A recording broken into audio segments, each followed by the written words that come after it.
رب اشرح لي صدري ويسر لي أمري واحلل عقدة من لساني يفقهوا قولي. بسم اللہ الرحمن الرحیم. السلام علیکم ورحمۃ اللہ وبرکاتہ. ایف ایس وظائف کے پیارے بہن بھائیوں، قرآن پاک کی 3 سورتوں کے بارے میں آپ کو بتاؤں گی کہ اگر آپ ان کو 3 دن پڑھیں گے تو انشاءاللہ برکت ہی برکت ہوگی اور ہر انسان آپ کی بات مانے گا اور ہر مشکل سے مشکل مسئلہ حل ہوگا. ان 3 سورتوں کے وظیفے کا کوئی خاص دن مقرر نہیں ہے. آپ اس وظیفے کو کسی بھی دن سے شروع کر سکتے ہیں. اس وظیفے کی خاص بات یہ ہے کہ یہ انتہائی آسان مکمل قرآنی وظیفہ ہے اور دوستوں کے لیے خاص تحفہ ہے. اس وظیفے کو مرد اور خواتین دونوں کر سکتے ہیں اور خواتین ایام خاص میں بھی اس وظیفے کو کر سکتی ہیں. صرف منہ کی کلی کر لیں اور بنا قرآن پاک کو چھوئے ان 3 سورتوں کو یاد کر کے وظیفہ کرنا ہے.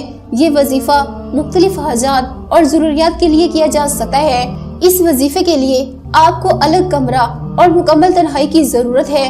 آپ وظیفہ جس کسی بھی کام کے لیے کریں گے، خیال رہے کہ وظیفہ شروع کرنے سے پہلے کسی مدرسہ یا مسجد کی تعمیر میں کچھ رقم حصہ ملا لیں یا پھر کسی غریب اور بے سہارا لوگوں کو اپنی حیثیت کے مطابق ان کی مدد کریں تاکہ وظیفے میں اللہ تعالیٰ کی رضا بھی حاصل ہو جائے. اور ان وظائف کا ہرگز غلط استعمال نہ کریں ورنہ نقصان کے سوا کچھ ہاتھ نہ آئے گا. وظیفے کی طرف آنے سے پہلے ایک اہم اعلان کہ اس وظیفے کی اجازت ہر خاص اور عام کو ہے لیکن صرف جائز مقاصد کے لیے. اب چلتے ہیں اپنے وظیفہ کی طرف. اس وظیفے کو آپ نے دن میں 3 وقت کرنا ہے، صبح، دوپہر اور رات سونے سے پہلے. صبح ان 3 سورتوں میں سے آپ نے ہر سورت کو 3 بار پڑھنا ہے، یعنی کل 3 سورتوں کو 9 مرتبہ درود شریف کے ساتھ آپ نے ان کو پڑھنا ہے. تو آپ کو بتاتے چلیں کہ آپ نے کن 3 سورتوں کو پڑھنا ہے. سورہ مزمل، سورہ یاسین اور سورہ تغابن کو آپ نے 3 مرتبہ پڑھ لینا ہے. صبح کے وقت، دوپہر کے وقت اور شام کے وقت آپ نے 3 دن اس عمل کو کرنا ہے اور آپ کا جو بھی مقصد ہوگا اس کو ذہن میں رکھتے ہوئے آپ نے ان 3 سورتوں کی تلاوت کرنی ہے.